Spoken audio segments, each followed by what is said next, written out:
What if I told you that a beloved character in the Five Nights at Freddy's franchise was actually a villain? A family man that ran a kid's pizza place was someone who has been consumed by greed and jealousy. You've heard me correctly. I believe Henry Emily is not who you think he is. Hello, everyone. This is post Secret of the Mimic. The person you were talking to, me, I am post Secret of the Mimic. I've played it. This video, though, is before Secret of the Mimic came out. Now, you might be asking why. Why are you posting a video that you made before Secret of the Mimic came out, after the game came out? That's because I didn't post it. I had the script done, the recording done. I just never edited. I never made the video. And you know why? Because I thought it was a silly theory. I thought it was too silly. I thought it was a waste of my time. And then Secret of the Mimic came out, and it turned out I was partially right on some of the things in this video. And I thought, wow. So now I'm mad. The point is that if I made this video and posted it before Secret of the Mimic, people would have watched and been, what a silly theory. There's no way that could have been true. And then they would have played Secret of the Mimic and be like, oh, that crazy guy was right. Maybe he's not so crazy after all. I am crazy, but not the point. It could have gotten me so many subscribers. I could have been at 1 million if I posted that video. So that's why you need to subscribe, because I made an oopsie doopsie and you need to help me make up for it. So subscribe. Thank you. I'm going to stop eating the foam of my microphone now and enjoy the video. Goodbye. Steel Wool Studios gave us a little surprise at the State of Play event with a brand new gameplay trailer and description for the upcoming FNAF game, Secret of the Mimic. If you didn't play the demo, you had no idea what the game was going to look like, and this trailer was brilliant. This trailer gave us a really solid idea of what this game is going to be about, and its connections to the Tales of the Pizzaplex books, specifically books number 6, Nexie. In this book, we learn about groups of Fazbear employees who are sent to Edwin Murray's costume factory with no information on what they are doing there. They later encounter the Mimic and they all die. This is what the game is going to be about. We are a Fazbear employee sent to Edwin's factory, but we are given a mission to retrieve the Mimic. But things are going to be a little different than the other employees. We aren't going in blind, and we also are apparently by ourselves. Why? I believe this is not Fazbear sending us here.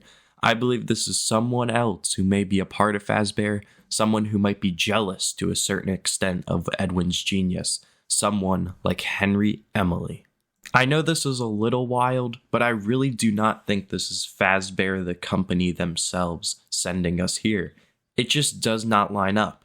I know all of us see Henry as the good and William as the bad, but to be truthful, we don't know a whole lot about Henry.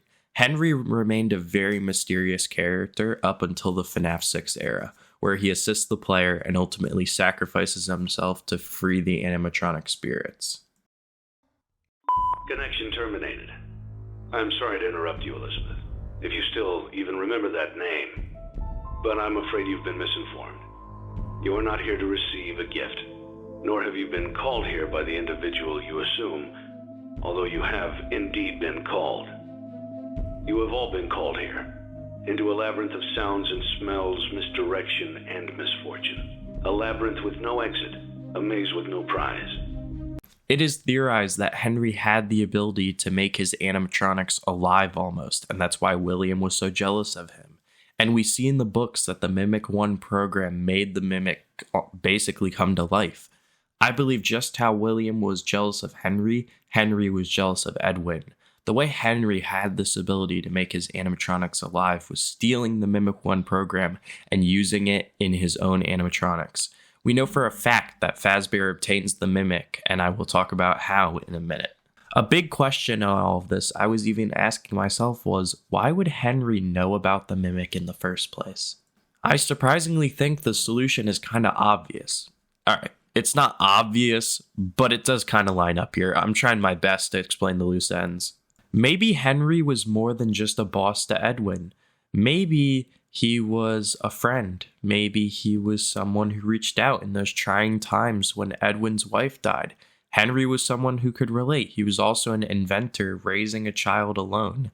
Edwin might have told him about his companion he made for his son, and after Edwin's disappearance, Henry realized its possibilities.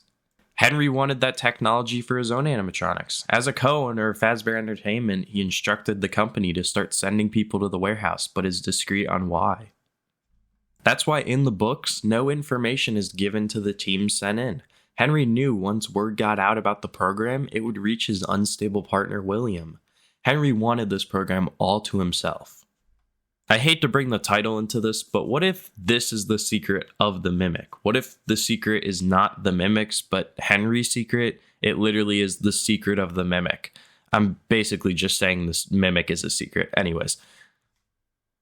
After many failed attempts to retrieve it due to the employees not even knowing what they are looking for, Henry decides to send one very specific employee, someone who wouldn't spill a secret, a new hire trying to prove themselves, and order straight from the top to a young clueless employee. Because they are a new hire and a solo team, Henry gives them more information on the mission. So let me explain the situation. One of our contractors, Edwin Murray, has gone missing, leaving our property abandoned in his warehouse. Your job is simple. Enter the warehouse and retrieve the technology that he was developing for us. It's a kind of prototype endoskeleton that can adapt to any costume and become any character. We suspect it may be malfunctioning. And that is where the game picks up. We are playing as that employee. The biggest question remaining is, why does Henry have such a change of heart in FNAF Pizzeria Simulator? It all boils down to his daughter Charlie's death. Charlie, who later becomes the puppet, was killed by William due to his jealousy of Henry. After his daughter's death, Henry realizes the value of a life and how much hurt he caused. He sees that it was his own jealousy and secrecy with the Mimic that caused William to hate him so much that led to the loss of his child. He realizes it's all his fault. So he abandons Fazbear and vows to set things right because Charlie's murder sent William on his path. That's why he does what he did in Pizzeria Simulator, why he ended his own life to free all the spirits, including his daughters. I know this theory might be a little crazy and controversial, and something not a lot of people want to hear. A lot of this video is speculation, but I believe this has some ground to stand on. Of course, this theory still has its loose ends, and it's not perfect, but theories aren't supposed to be perfect, they're just supposed to be theories. Thanks for watching.